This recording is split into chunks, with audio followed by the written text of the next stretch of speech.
Capitalism basically सरमायादार system ने अपने तरीके से उसको लोगों पर राइज किया और जाहिर है कि उसको सारी दुनिया में एक्सपोर्ट किया और उसके रिएक्शन में फिर कम्युनिज़म और सोशलिज़म आया। तो ये जो इज़्म हैं ये हुकूमतों की सरबराही में लोगों तक फैले हैं। जो अल्टरनेटिव इकोनॉमिक मॉडल है जिसका मैं ज़िक्र कर रहा हूँ वो असल में अवाम अपनी मर्ज़ी से उसको इख्तियार करेंगे।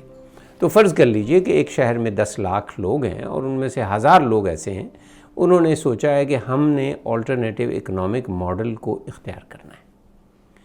अच्छा, अब ज़रूरी नहीं है कि ये मॉडल जो है इसकी कोई बाउंड्रीज़ हों और इसका कोई लेवल हो सकता है आप 5% जो है वो इस इकोनॉमिक मॉडल में हिस्सा ले लें, 95% आप उसी इकोनॉमिक मॉडल में चलते रहें।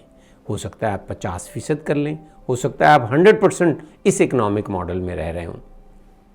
तो इस इकोनॉमिक मॉडल को एक फ्लेक्सिबल तरीके से अवाम अपने तौर पर इख्तियार करेंगे और उसकी वजह से वो एक कंपटीशन पैदा कर देगा। जो करंट इकोनॉमिक मॉडल है जिसकी वर्स्ट वर्जन जो है हमारे मुल्क में राइज है, पाकिस्तान में और हमारे इस्लामिक मुल्कों में राइज है, यानी अगर कैपिटलिज़म अमेरिका में है तो उसके साथ कानून की सुपरमेसी भी है, जुडिशरी भी है, जजेस भी हैं, लेकिन वहाँ जहाँ नेपोटिज़म है, जहाँ डायनेस्टिक रूल्स हैं, जहाँ रूल ऑफ लॉ नहीं है, तो वहाँ यही कैपिटलिज़म जाके जो है एलीट कैप्चर बन जाता है।